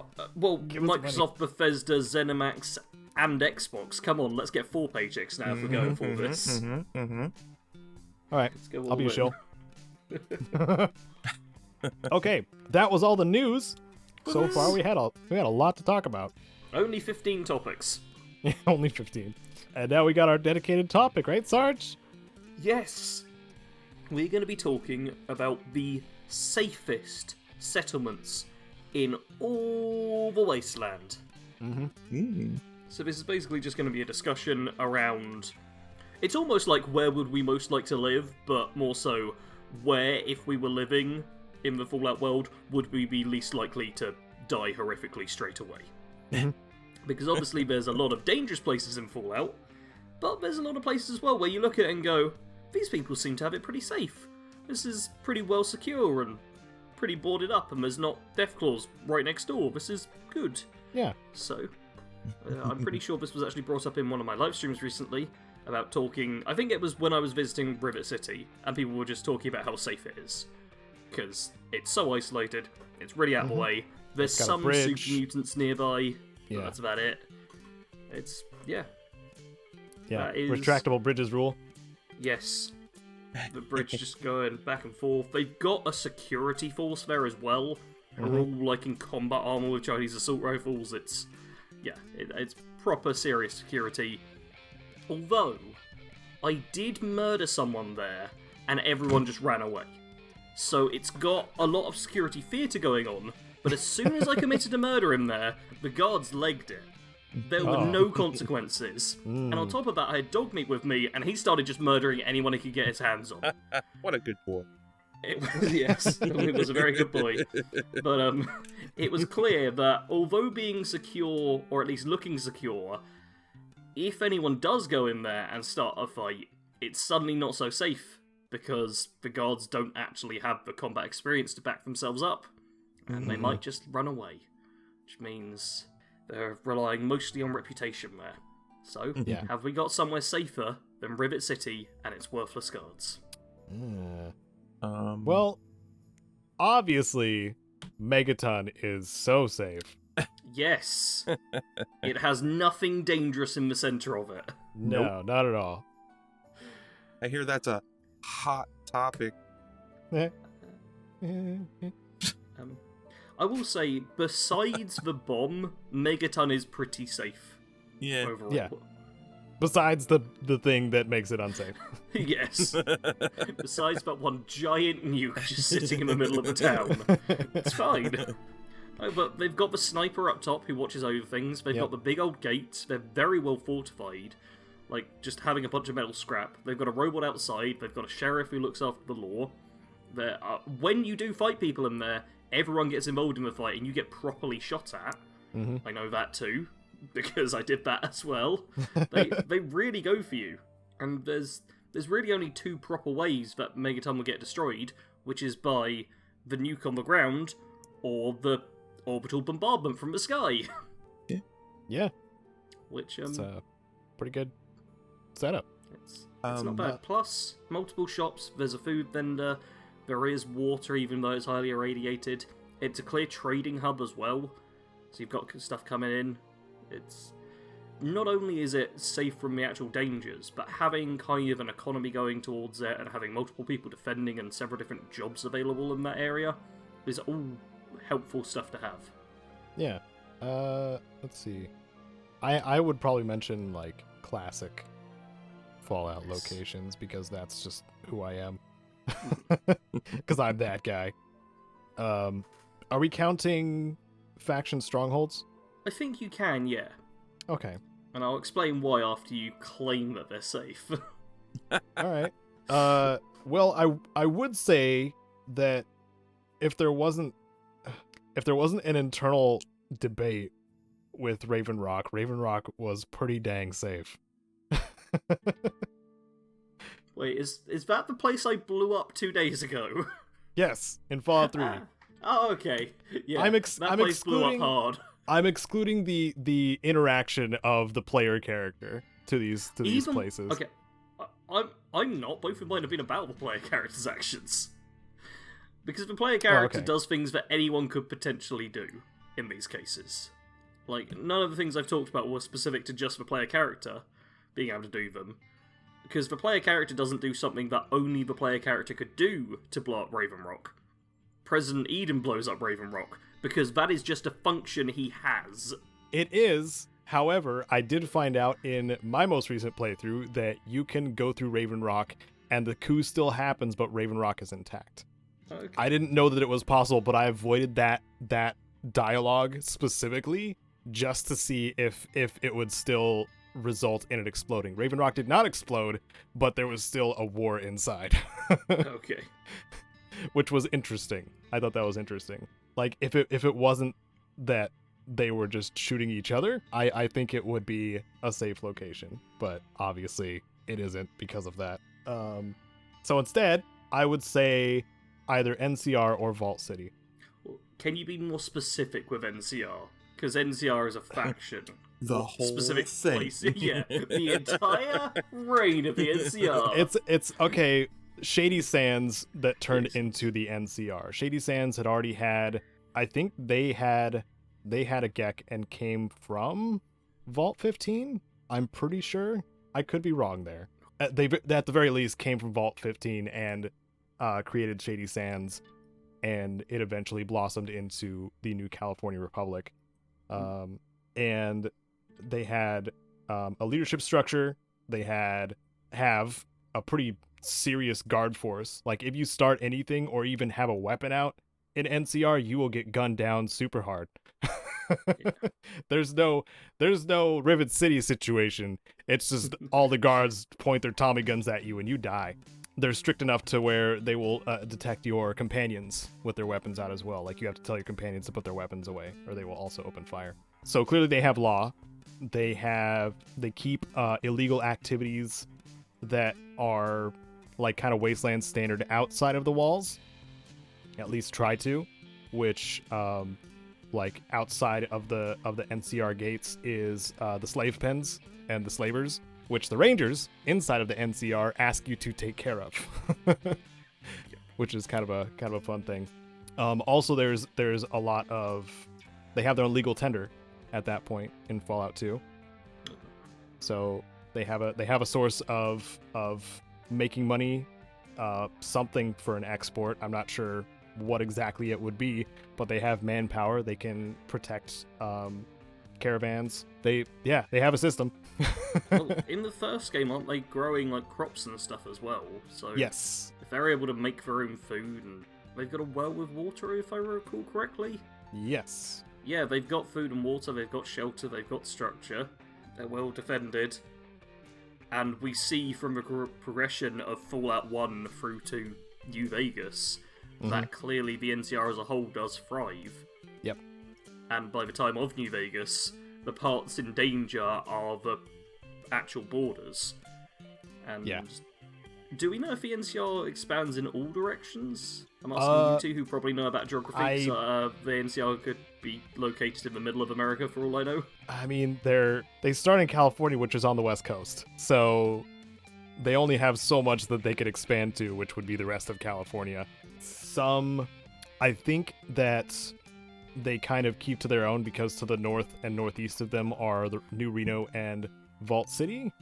I don't know if Vault City actually got annexed or whatever, and I can't remember what New Reno did canonically, but I don't know if it survived. Yeah. Even though it was one of the biggest cities in Fallout 2. I think we can just assume the entire city OD'd or something. Yeah, All probably. that place is like. One of the jet tanks exploded and everybody got so high that they died. Dang. Yeah. So I would go with either the NCR or Vault City, but Vault City can be consumed relatively easily by other places, just because they do shut out the rest of the world a little more aggressively than the NCR. The NCR is just like, don't bring weapons in. With Vault City, you have to be a citizen to access a lot of the places. The citizenship test is well above what your average wastelander can pull off. They have slaves or servants inside the city, so you have to deal with that moral question. Yeah. But they have walls with gun turrets on them, so that's a thing. as well as a Good. guard force. And a vault that they can escape to. Like, Vault City is built around their vault, so in case things get really bad, like, obviously all the extra pedestrians can just stay outside and die, but the leadership will be safe. That's how I imagine it would go. Council goes into the vault, locks everybody outside. Yeah. That's also one of the things where it's safest if you're on the top. Yes. If you're the lower down in the rung society in Vault City, the more dangerous a location it is. Yep. So, like, There's your average person, it's not particularly safe. very, very clear classism in Vault City compared to NCR. I would say San Francisco, but there's a lot of just nonsense going on there, so I don't think, and I don't even think they really have walls, or very good walls. I feel like walls is our first hurdle for making it safe. Surely we can't be picking anywhere that doesn't have a wall just to defend themselves with. Yeah. Otherwise I'm going to claim, like, my bedroll as the safest place. They do have 2 separate guard forces in San Francisco, but That's nice. yeah, that is cool. But San Francisco's layout as a whole is just weird. Because you've got the hubologists in one corner, you've got the tanker punks on another corner, you've got the warring factions between the Shi, which is like 2 like kung fu masters or martial arts masters, and you get to choose which side, and then that determines like how which civilians react to you. You've got the Emperor, which turns out to be a Zaxx mainframe, because of course. Like, it's How many of those things did they build? it's interesting. San Fran is interesting, to say the least. And that's where you meet with the remainder of the Brotherhood as well. So it's just a lot of stuff packed into one location that doesn't seem like it should work together. In all honesty, I think that NCR-controlled Shady Sands is potentially the safest spot in the Wasteland. Mm-hmm. I think it does help a lot that we know kind of the history of it from fairly early days up until modern-ish Fallout. Yeah. But one place we don't know about, which could be really safe, potentially, maybe, I already see some problems, is Diamond City from Fallout 4. Yeah. Fallout 4 has the unique issue of synths and infiltrators, so... Well, honestly, it's not even the problem of simps so much. As the game very much shows in Diamond City, it's the problem of people thinking that people are simps and are going to murder them because they're simps, and it's like, oh no, you're a replacement, we're gonna shoot you. Yeah. The paranoia on top of it actually happening. Yeah. Yeah. You know what else Fallout 4 has? What? Is the ability to make your own settlements. Oh, Are we're we digging into counting the this? custom ones. You know what? If you can Yes. justify it, go for it. Okay. If you could, if you take into the, like, okay, when you create a settlement, you're building houses for people, you're building shops, all the stuff that goes into actual settlement building in Fallout 4, right? So by all intents and purposes, whatever settlement you decide to build on, you are creating a living, thriving, working city or whatever. Yeah. It's also defended. You That have can people also there. be infiltrated. Sorry. Sure, absolutely. We can't argue about the synth. That can always be a thing. I'm sorry. I will make one quick argument on the simp thing, which is you can be infiltrated, but your people aren't paranoid enough to start murdering each Yeah, other. all it does is affect happiness Yeah. forever until that person's Hey. killed. I am the Okay. resident defender of the simps here, and I'm perfectly okay with simps living in my settlement. Yeah. It's the people being paranoid and thinking that they need to kill simps because they're different that I'm not a fan of. Yeah. Mhm. So, if I was going by those standards, the castle, it's the Ooh. quintessential fortress.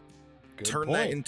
that into a city, repair the walls, defend it, get a motherfucking mortar. Yeah.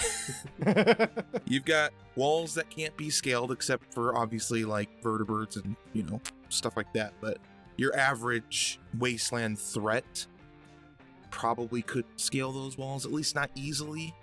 Mm-hmm. So you have defense. You also have like I said, if you're able to build upon it like you can do with settlements, you would have stores and businesses, not as much room as some settlements, but enough to, have stuff going on. And you're surrounded by water, so the likelihood of foes outside of like Mirelurks and other water-based mutated things coming in, unlikely you're going to be invaded by an enemy from the water, potentially, unlikely. Yeah. But yeah, Then the only concern is if a tidal wave happens. Well, yeah, I mean, do tidal waves come into Boston very often? Post-apoc Boston? I don't know. I don't know either. Has there been ever like an earthquake, a hurricane, a tidal wave, any sort of natural disaster within Fallout games? That wasn't caused by a nuke? Probably not. Because the world already messed itself up enough to where it doesn't happen anymore, maybe? Or it's annoying for developers to do. Yeah, those sort of things are probably equal likelihood in most of the places. Yeah. But you have to imagine also that the fortress, like castle, was built pre-war, so they probably would have built it with the idea of if that was a threat naturally, is probably designed to withstand said threat. Yeah. Because a threat like that will exist beyond the existence of humans, because it's nature. So, I think it's safe to assume that they probably built it knowing that if that was an issue. But I don't know. That's my idea anyways. I'm gonna add even more stuff to that, because there's 2 bonus features you haven't fully mentioned. First up, it's the hub of the Minutemen, which is really good. It's basically your armed security force who are willing to be farmers, merchants, anything to help people out. The Minutemen, despite being criticised for being fairly boring, are really good at helping with the whole making things safe. They somehow know how to do all these things. Yeah, they are so versatile and lovely, and everyone just goes, "Oh, I never said anyone needs your help," and just throws them in the trash.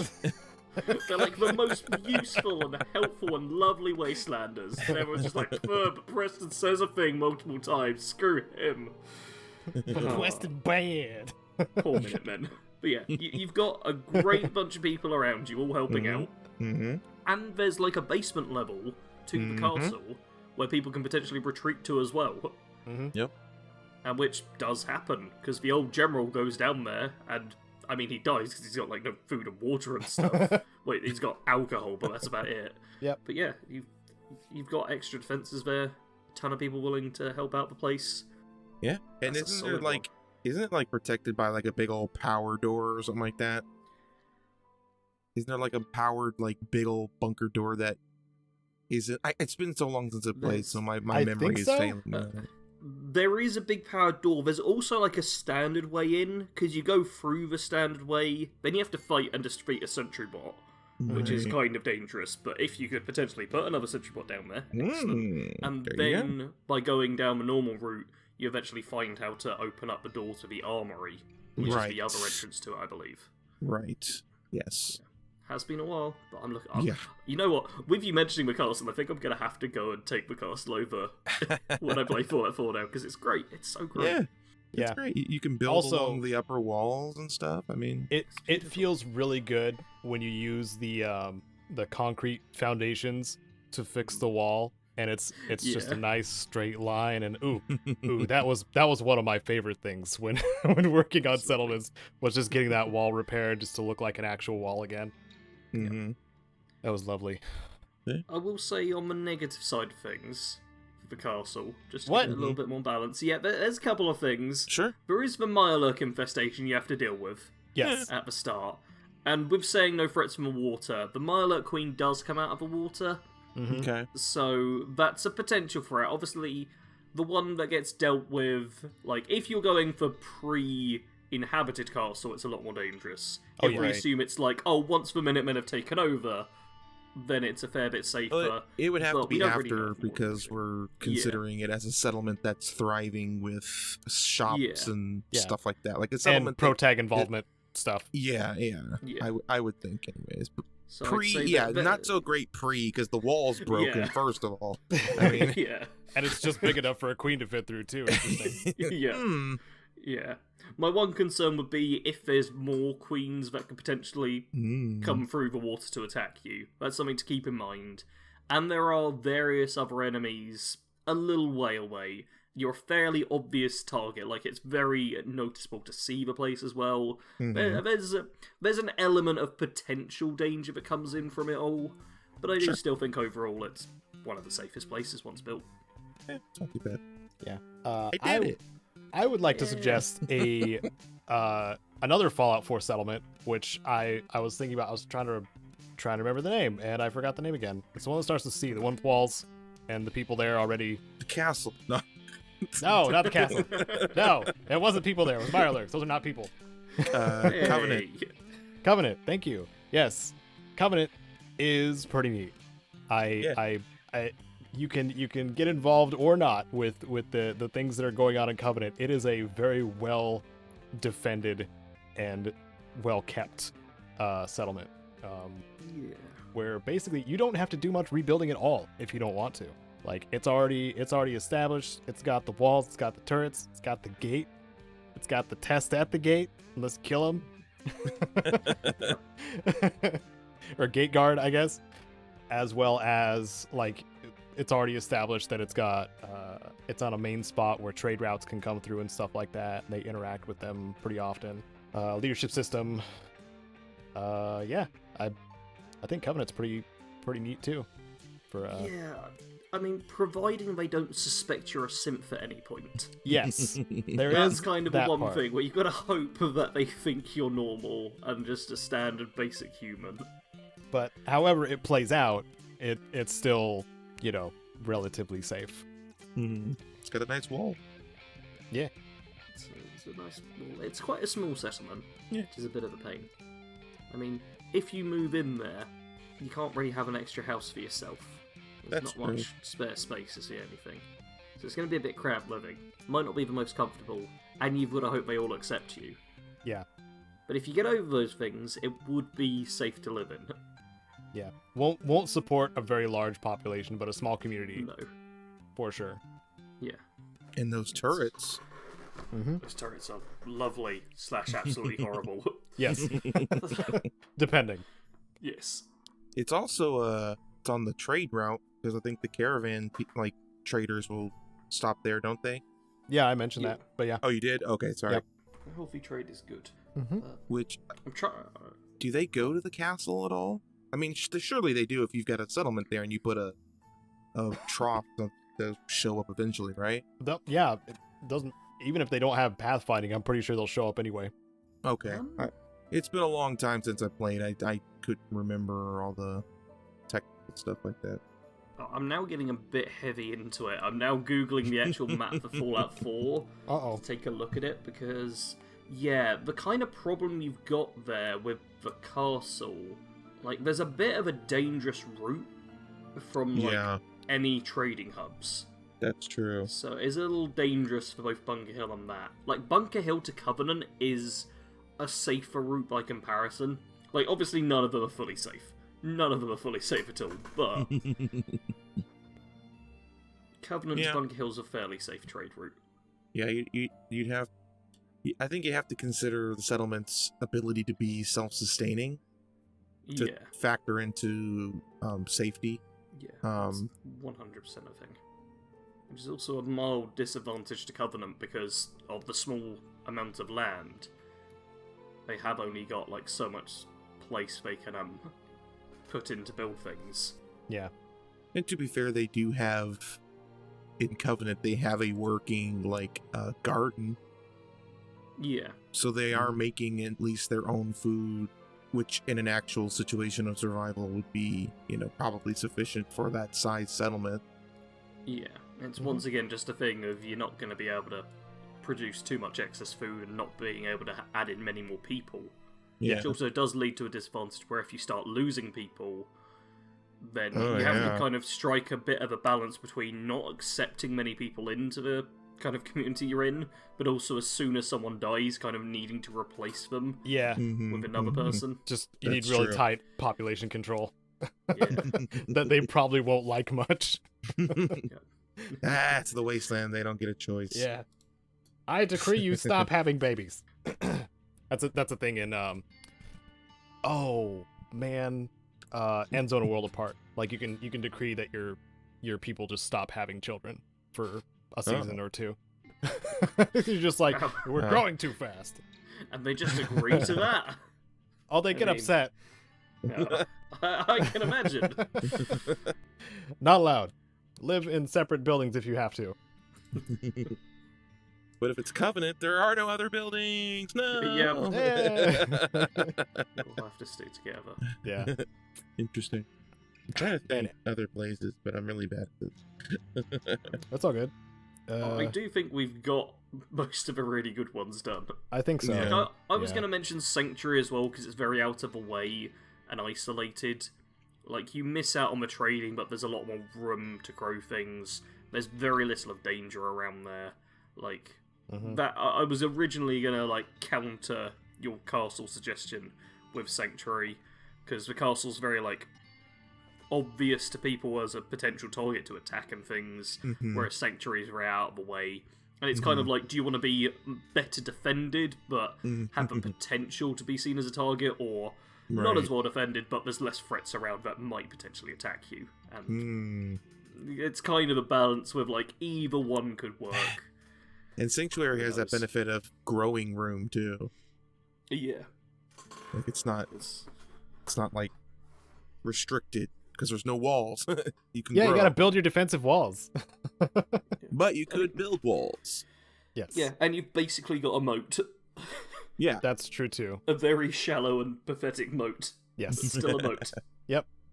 They will still be fish in a barrel if they try to wade through. Yeah. Yeah, it's pretty good. pretty decent. Obviously some of the vaults could be called like a good spot. Some. Not all of them. And like depending on the progress of either the vault experiment or after the fact. But vaults, the Enclave is proof that vaults can sometimes just be a death trap as well. Or, sorry, the Enclave and mutants. Yeah, that's if the they thing. find out where the vault is, you can't move easily. Vaults are a target for just about everyone, it seems. Yeah.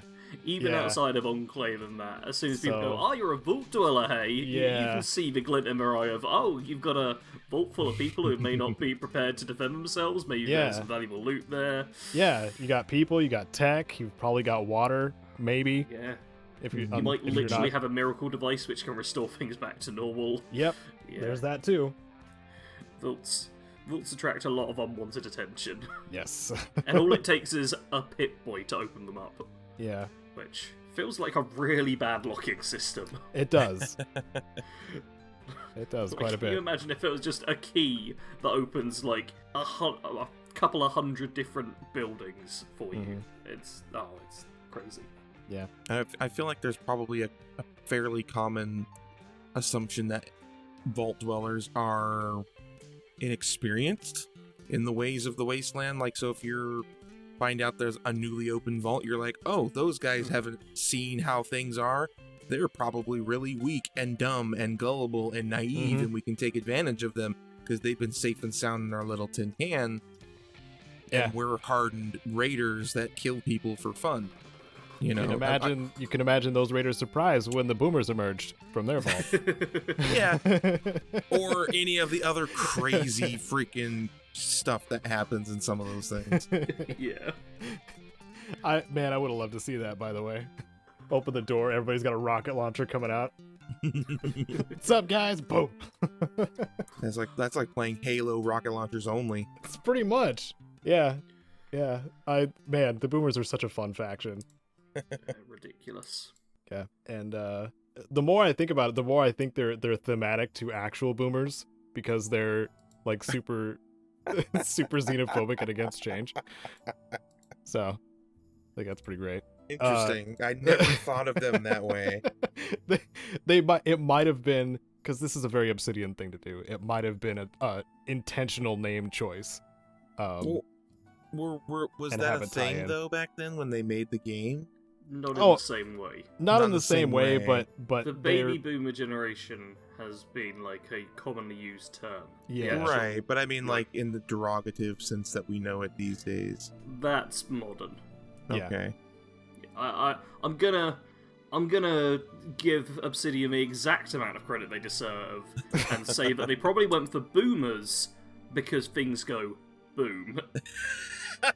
Like, I know everyone likes to consider Obsidian this amazing thing where it's just like the company's full of geniuses who are 10 levels higher than us all. But I think it's the Rick and Morty problem where you don't actually need a huge IQ Let to me- watch it. Some of the stuff's pretty basic. It's just the basic thing go boom, call it boomers. Nice pull, Sarge. I want to Oh, put man. Obsidian on a pedestal today. Thank you. They're just people, right? Sometimes a bomb is just a bomb. Yep. Darn it. There's That's no hidden meaning. hilarious. That makes me upset. Anyway, I think we've run this topic out. Listeners, tell us what you imagine the safest settlements in the wasteland would be or can be. We would love to have some feedback, and you could be a comment of the cast. And you could even talk to us about the things you've been playing, because that's what we're going to talk about right now. Jared, what have you been doing and playing, including that creepy game I watched you play? Yeah. Been playing a lot because I've been taking Dark a page. bathrooms are legit a phobia of mine, by the way. Oh, really? Oh yeah. Did not know that. Didn't know that was a phobia. Specifically Yeah. bathrooms? Dark bathrooms. Yeah, I had as a kid I had so many nightmares about dark bathrooms. Interesting. Yeah. Well, Scary. yeah, you probably didn't much care for that particular moment. I in didn't that like the game. shower dude. Like the spazzy dude No was one- hilarious. No one liked the shower dude. The game that we're referencing to that I streamed 2 days in a row now is a game called I'm on Observation Duty. That's right. I said duty. This is not a new game. This came out in like 2018. But like a lot of indie horror games, it's kind of resurfaced through like some of the bigger YouTubers starting to play it, and then it starts kind of circulating, and I've seen it, and it looked interesting, so I literally blind bought it. It's super cheap, but I blind bought it and was just like, hey guys, we're gonna stream this. I don't know anything about it. I've never played it, and it turned out to be one of the coolest games that I've played in a long time. You're pretty much at the perspective of like CCTV monitoring this house, different rooms like kitchen, bathroom, living room, corridor, and then all you do is you literally flip between the different camera perspectives, and then you look for anomalies like a book moving or a ghostly figure or a weird dude who's Like doing things in the bathroom that shouldn't be spoken of in polite company. And then you have an option to report that anomaly. It's almost like you work for SCP Foundation or something, and you're reporting on these anomalies. And when you report on these anomalies, they go away. And you have from like midnight to 6 a.m. to kind of keep on top of it. If too many anomalies go unchecked, you fail. But I've been just having a blast with it. Like I get like the chat involved, and they're like, "Oh, look over there, there's a thing." And I'm like, "Oh, thanks, I missed it because I'm blind." And just back and forth is super cool, super fun.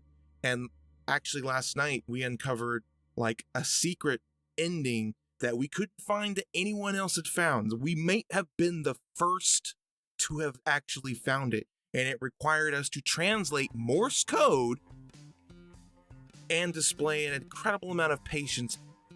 But it was really cool. I haven't gotten that into a game in a while, and it was just unique enough to really kind of. And there's 2 more games, so I'm looking forward to that. So yeah, there's gonna be more. cool. There's gonna be a lot more. Yeah.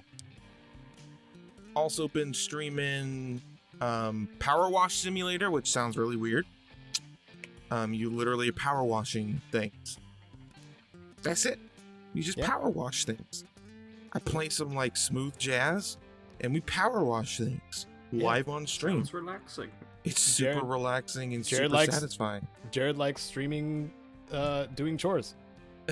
Apparently, security, power washing and grounds work, because I've also been playing Grounded with Crazy Eyed Eddie, because that game has come a long way since early, it's early days. Like they were continuing to update it. Speaking of Obsidian, because that's an Obsidian game. It is. Yeah.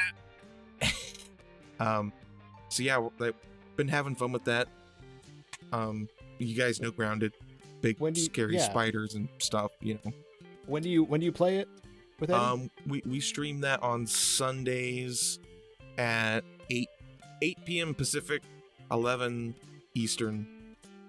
We didn't do it last week because of the 4th of July, and it just worked out better not to be streaming and stuff. But are you guys playing it on Game Pass? I think I actually bought it back when it first came out on Steam, and I think Eddie is also playing it on Steam. So not a Game Pass, not this time. I can't remember if it's... I might still have it on Steam, actually. Would I be able to join you? Of course. Absolutely. I'd offer to join as well, but that's like 5 a.m. my kind of time, because I'll sometimes pop in like right before I call it a night. Well, you're welcome hang out for to like 5 minutes. If you're like awake and you're like, oh, I'm not tired at all, both of you are welcome to, obviously. Sweet. Appreciate that. Thank you. Yeah. Sunday streams. Oh, yeah. Yeah.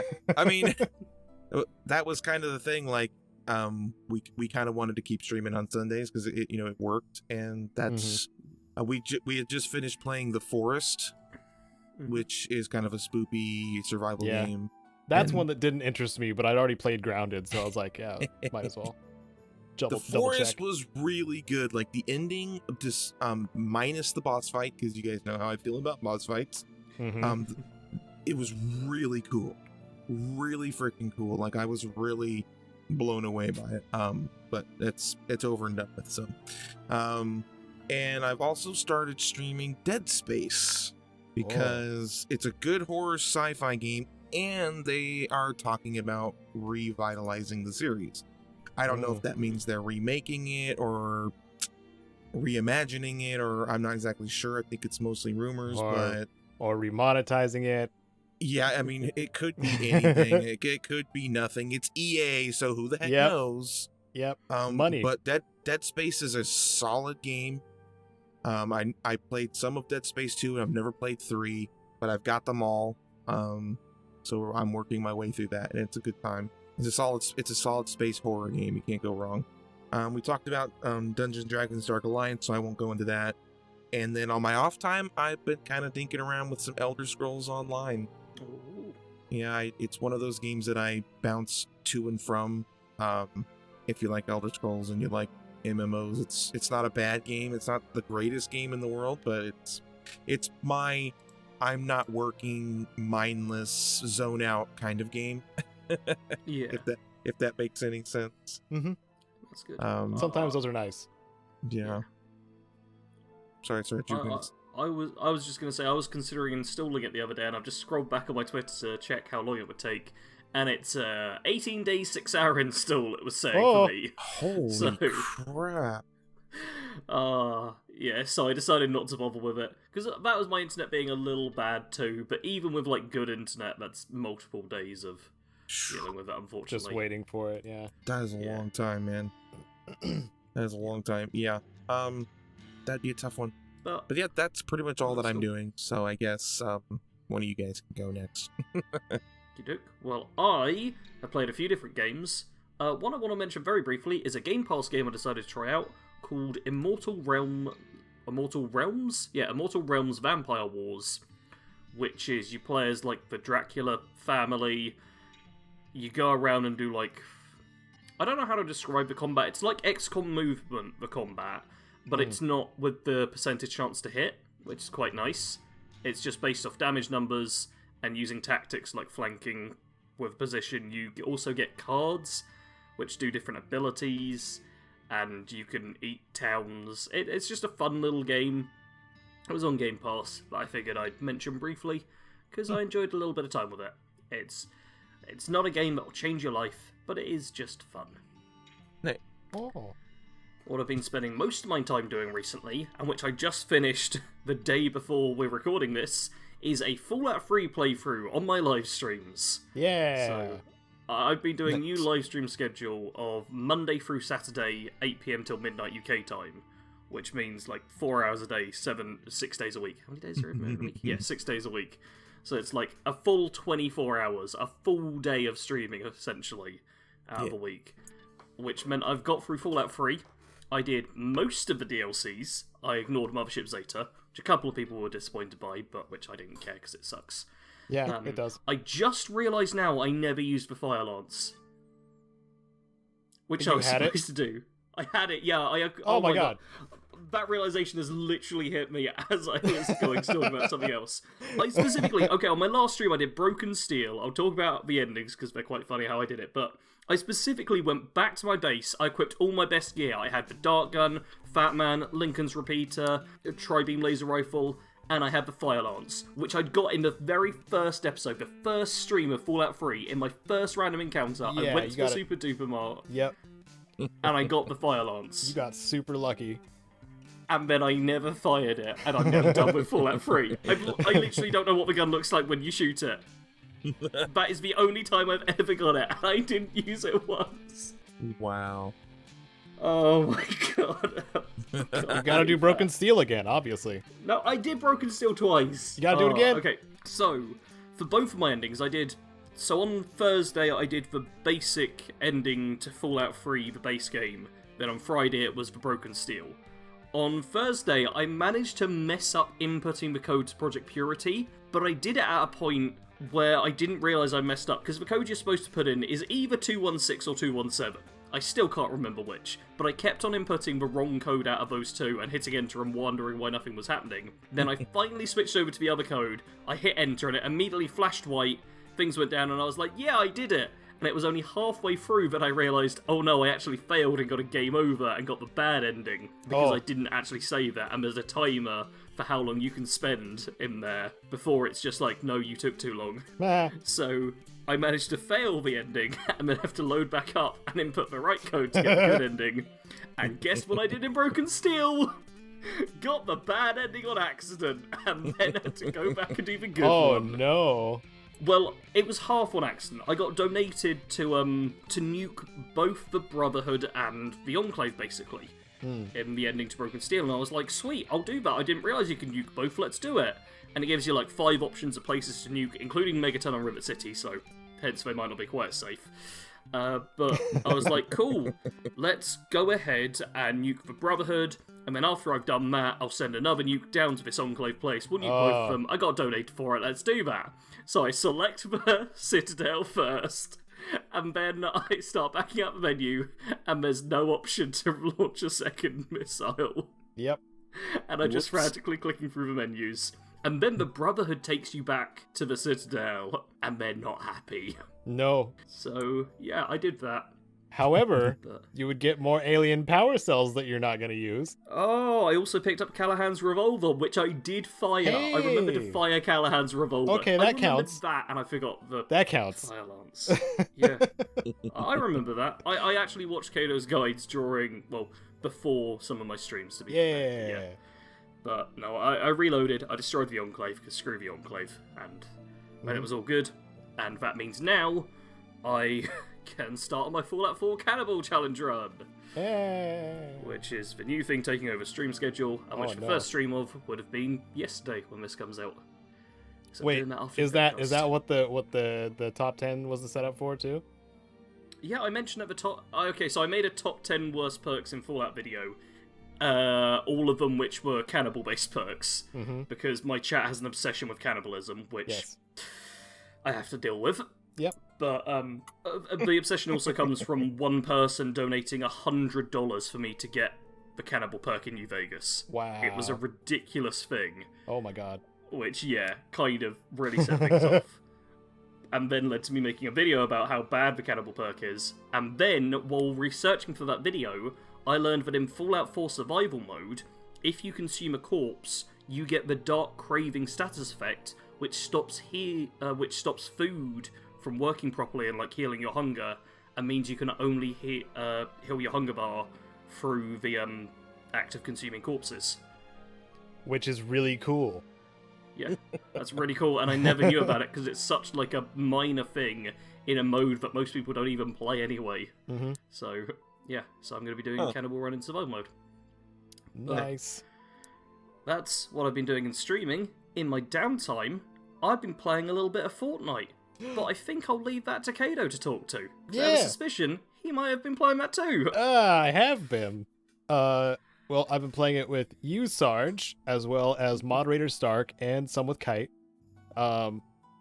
It's, a lot of people that are listening are probably gonna be mad to hear me say that Fortnite is a really good game. It's one of the most polished games I have played, probably ever.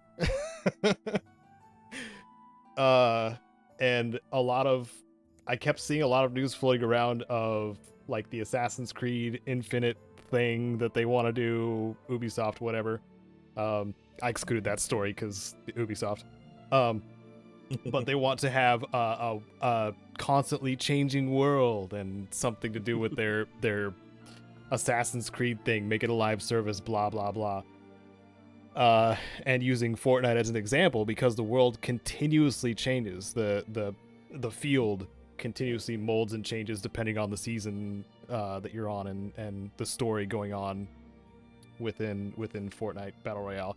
And now it's got NPCs, it's got quests, it's got like proper structure for even being a bit of a pacifist while you're playing. Obviously, the core is still there. Like you drop, you pick up gear, you start shooting at other players, but you don't necessarily have to. On many occasions, Sarge has been here for this.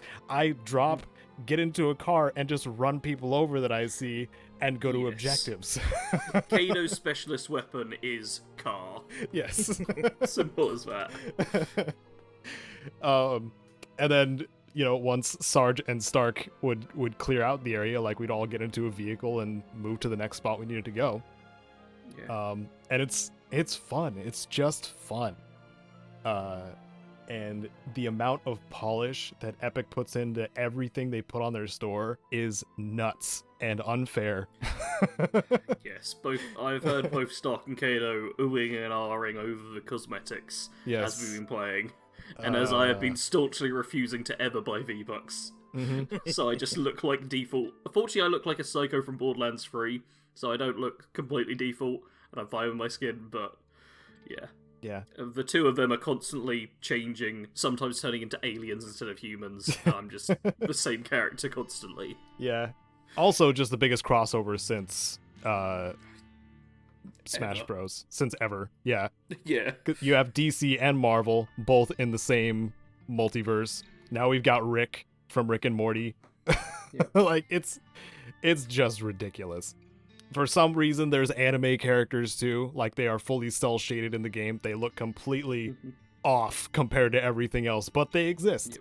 So and because this is a game from Epic, the company that created the Unreal Engine, they know exactly how it works and exactly how to use it, and it shows in their animations, and everything is just so incredibly tight. It's annoying. It's annoying how polished it is at times. But yeah, so that's something we've been playing. Cars for Life, running people over. Obviously, Steel Rain, we don't have to talk about that anymore because obviously Sarge and I have been playing that. Legend of Mana has been taking up the rest of my time if I'm not playing Fortnite with my friends. Legend of Mana, I made a tips and tricks for it, which is doing fairly well, better than I expected. It put it out, I think, like 3 days after Legend of Mana came out. Or so, the remaster for it, and I left a little thing in there towards the end about possibly doing a blacksmithing guide, and now I'm committed to doing that. I just finished, after like 2 weeks of just melting my brain over all the intricate details of this game, I have finally finished the commentary and have moved on to the actual video and editing that together. It's going to be about 35-minute long guide just for one system in Legend of Mana. The most complicated system in Legend of Mana. at the very end of it, I say that it's still only scratching the surface of what you can do in smithing. Like, it's that detailed. So anyway, that's something you can expect. I know it's not even close to my niche, but Legend of Mana is a nostalgic and special game, and I had an excuse, so I did it. Good for you. Yeah, and there's an ulterior motive here too, because the anime intro that came along with the remaster is actually also a tease for the anime that's going to come out based on the game. So if the anime is good, there might be a little Witcher situation going on where people are like, oh, what's this game about? And then suddenly a whole bunch of people are going to play Legend of Mana Remastered. I'm hoping that happens. As of right now, the community is very small, but also extremely helpful to one another. If it wasn't for the Legend of Mana community in like the subreddits and stuff like that, I would be taking a lot longer to make this guide. So, yeah, that's the main thing I've been working on. The Games for Fallout fans is still a planned thing, but thanks to the summer sale, I grabbed a whole bunch of more games, and I need to play those to see which ones end up being in my 10 for this round. So it's still in the works, but I need more time. I want it to be perfect. So it's such a perfectionist. And I made a second channel called Caedo 2. It's for Patreon uploads, so publicly there's nothing on that channel. But patrons will notice that the channel that is related to the videos going in the updates and stuff like that are from Caedo 2, because I did that over the last couple weeks as well. Yeah. And that's that. That's it. Boom. If you wanted to leave a comment of the cast, be a comment of the cast, oh my god, please do in the comments below. If you have any suggestions for Fallout topics or anything of that stuff, do it. I'm losing it, dudes. It's alright, we'll let you just flail about with the intro. I'm flailing. The outro. Yeah, see, you're doing it too. No. It's contagious. If you want to check out any of our channels, linked down below, as well as all the sources for the things that we talked about. And we'll catch you in a couple weeks in the next PIPCAST 3000. You all take care.